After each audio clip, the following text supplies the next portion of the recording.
Welcome, everyone, to Storytime with Noah Anderson, and please welcome my special guest, Aaron Phillips. Hey, Noah, how are you? I am doing well. How is everything going for you? Things are going well. You know, it's interesting. I am very rarely on this side of a microphone in terms of answering questions, so this will be a unique experience for me as well. Thank you for having me. Oh, no problem. You know, it's also a unique thing for me to be the host of a talk show. So the only way to get better is by doing it. Yep. So. And, you know by experience, and, I've been trying to learn from you for a while, so this is going to be fun. God help you. God help you. Well, I appreciate that. Yeah, thank you. I'm humbled by you mentioning me and trying to just do what I do bad and do that better. That's all. Take the good with the bad. But anyway, no, this is cool. And I want to give a shout out. Thank you to Go Live Vegas, the folks that are allowing us to use the studio for your second episode. Yeah, man. Thank you. That's very nice of them to let me do that. And I know people around here, so I can pull some strings. That's always one. I also want to shout out to battyphotosinc for also sponsoring this for me. Yeah, right on. Local Vegas photographers, they're really good. Are they still in town? Didn't they move? I think they're still in town. I'm not 100% sure. I have to check it on them. Okay, yeah, check it out. I thought I saw that they were moving. But either way, they're great photographers. It takes 6 months to get a picture, but hey, it is what it is. But they do take great shots. They are amazing. The last batch I just got, amazing. So last time we left off on Storytime I was talking about creating the business with Best Merch Ever. Right. And Aaron here is... Oh, I should have you brought me some of my buttons. I should have brought them over here. Yeah. Yeah, so Aaron here has been with me since basically day one. Yeah. So he's kind of been riding this, roller coaster ride with me and seeing the great success I've had. And, I'm glad, I've had someone there with me. It's funny. You mentioned something in your first episode, which I did listen, about the referee, the role of a referee. Yeah. In a match, and people look past the referee because obviously people are focused on the performers, and it's a lot like when you watch a football game or a basketball game. People are not there paying to see the refs, but in our sport of wrestling, the referee is a very integral component. Not necessarily so much as the entertainment side per se, but for the standpoint of the flow of the match. Yeah. And in some cases, though, like yourself, the referee does become part of the story. Yeah, definitely. A lot of time in wrestling, people, just think the referee's there to call it down the middle, 1, 2, 3, and that's just their whole jobs. No.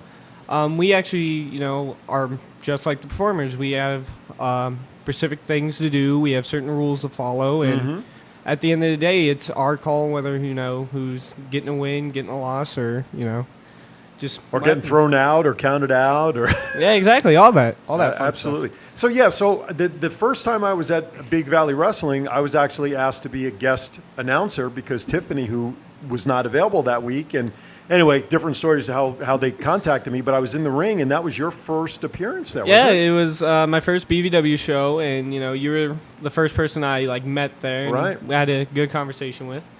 Yeah, that was after recovering from a broken arm. So really? I didn't know that. Yeah, I had the splint on, and I had that on for 2 weeks prior. So, I enjoyed that show. It was amazing. I thought everyone there did an amazing job. Leon, Kevin, Ricky, Braven. Yeah. What about Braven? Hope he's well. Yeah, I hope he is too. Nobody knows where he's at. That's because everybody's asking what about him, and no one's coming up. So anyway. Yeah. And so what about Braven? What about where is Braven? That's right. There you go. New hashtag. Where's Braven? Braven? But over the year and a half that I've seen you around the ring, you've taken on this role of referee, and you've created your own persona, best referee, and everybody. And I remember the match. There was one particular match that you got involved with that really, I think, for you kind of turned the corner, right? Yeah. It was the Texas Tornado tag match between Sky High and Exceptional and Tenacious. Right. And, there was stuff going on left and right, hard to keep up with everything. But it was that match in particular that made me the best ref ever to this day. Because we had Ricky, doing Ricky. Right. At one point in the match, he's trying to chop Mondo and Robbie, but then doesn't work out for him, and then he chops me. So I hit him back. Right. And that made the fans go nuts. Yeah, so the best referee, if I'm not mistaken, was actually a chant that was started by the fans. Yeah, then, right? it was made by the fans. So, because of the fans, it made me into the best ref ever. And it's been going on since. Absolutely, and I've seen you grow over the year and a half. Mostly, in confidence in what you're doing, and confidence in how you handle yourself in the ring as a ref. And, I don't know if your fans realize this. I think you kind of touched on it in your first episode, but it's not like you're my age. You're a young pup. You're still in high school, right? Yeah, I'm a sophomore in high school. I started getting into wrestling at the age of 14. Right on. So I had to stop because of the broken arm. But Right. after that first BBW show, I got right back into training. Absolutely, right? It's like riding a bike. Yeah, it was amazing stuff that we learned. And I haven't stopped for the past year and a half, so about to be on 2 years. So 2 years minus this little break that we're all stuck in right now. yeah, But you know what? And the great thing is, doing commentary for me for BVW and watching all the performers in the ring, as the referee, like you said, in that Texas Tornado match, you were trying to control and not get involved except for where you had to. yeah, Imagine trying to call a match as crazy as that. yeah. It is. It is crazy. It's not as easy as it looks. But No. Do not try this at home. please don't. Please don't. Yeah, but after that, it just the popularity of it grew more, and No. Do not try this at home. please don't. Yeah, but after that, it just the popularity of it grew more, and a Kraken Christmas show we had that Primo hosted. That's when I received the Best Ref Ever jersey made Right. by one of the fans, Right? and that's been one of the most amazing things I've received. And I plan to keep it with me until I evolve. Absolutely. You know what I would do if I had a jersey like that, I would frame it, put it into hang it on my wall, and keep it as a memento, because really that's a great sign from the fans that you've been accepted by the fans for what you provide for the entertainment of what they're coming to see. Yeah, I definitely agree. That's the plan, but we'll see how much longer I have in roughing, and we'll see if I can evolve to wrestling. You got plenty of time ahead of you. Definitely, I'm only 16, so I got the years on me. Jeez, I have shirts older than him. I just Yeah, if we want to do some talking, I would like to bring up the last BVW show before we were locked down in Vegas, which was Ante Up. We had a whole lot of action, but the one thing I want to talk about is Ricky Tenacious versus Jody. If Jody wins, he's back in BVW. Correct. I'm sitting here and I'm trying to remember that match was like 3.5 months ago, it seems like, and I can barely remember what I had for breakfast because of us being stuck inside. But yeah, Jody, I actually saw at the Level Up Expo the previous month or so, and that was the first time that I'd really gotten to see him. Very impressed with his style, very impressed with his no-holds-bar style of just taking it right to his opponent. Yeah. And he obviously had everything to win. Ricky, for as great a talent as he is, he really had nothing to lose except for maybe name, which, of course, he loses a lot of name and face because he sings. But that's a whole nother story. Not that I can sing better. I just know when to keep it inside my car or my shower. But, it was good for – and the fans were behind Jody. Yeah. The fans supported Jody, and because he came out on top in that, now he's back in the fold with BVW and won a contract to come back. Yeah, and everyone's got to remember this was like building up for months and months and months, and then they just finally got together and exploded. Right. Probably one of the best things of the match was the beginning. Like Jody came out, and with his music still playing, they were fighting like it was some kind of like Dragon Ball Z episode or something. It was amazing. Well, again, when you have somebody with a lot of motivation to need to or want to achieve something, that just is going to add a little extra fire to that individual that a lot of times the other person on the other side has no way of combating. Yeah, but like that match was really crazy. Just the two, I want to say, former friends that known each other since high school, right, or earlier. Just beating the holy hell out of each other. Sometimes former friends make the best opponents. Oh yeah, I definitely agree on that. I think we have seen from time and time again. But, one point in the match, Jody's neck was hurt, and we were all concerned about him. Yeah, he took a terrible tumble on his. I forgot what the hold was, or whether it was when he came out of the ring. But yeah, he took a really hard shot to the neck, and we on commentary we were very concerned whether he'd be able to continue the match. But hey, the guy toughed it out. I can't imagine what he must have felt like afterwards. But the adrenaline of winning probably masked that. I wouldn't want to have been him maybe 10 hours later after the adrenaline wore off. Yeah, definitely. Absolutely. But it was a great match, and it was a great story ending, and Jody's back in the fold. Yeah, Jody's back in the fold at BVW, so welcome back, Jody. Absolutely. But the one thing I really want to talk about is the whole, Ricky afterwards attacking Jody and then, beating me with my own ref jersey. Didn't he also give you a few shots with the belt, or was that a different match? Oh, that was a different show. That was before the... You tend to get beat up an awful lot in the last couple of shows. Yeah, the past couple of shows, it's just been from Ricky. Oh, right, that's true. And it seems like he has an intent motive against me when I'm just doing my job. Is there a match in the future between the two of you? I asked that rhetorically, of course, but... I don't know. I don't know if Ricky wants that smoke. Wow. There's a shot for you, Ricky.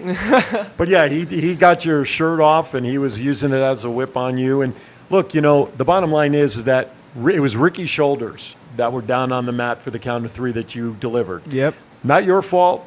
Jody beat him fair and square. But again, for those who know Ricky and have followed his career as of late, he's not exactly the best loser around professional wrestling. Honestly, there were points where the match should have stopped because of interference from Tumiguchi. Right.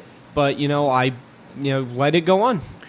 And that's, when you have a guy like Toomey on the side, outside the ring, you're really looking at a handicap match because we know Toomey, accidentally or not, ends up at least distracting Ricky's opponent. And again, give Jody the credit because he came through that match even with that on the outside, and he got the win and he got the contract. So yeah, good for him. So yeah, Jody's back, and we BBW plans on bringing some shows back in the meantime, with the whole quarantine going on and all that. I think if you check YouTube, I think whatever they're doing now is going straight up onto YouTube. I know there was something.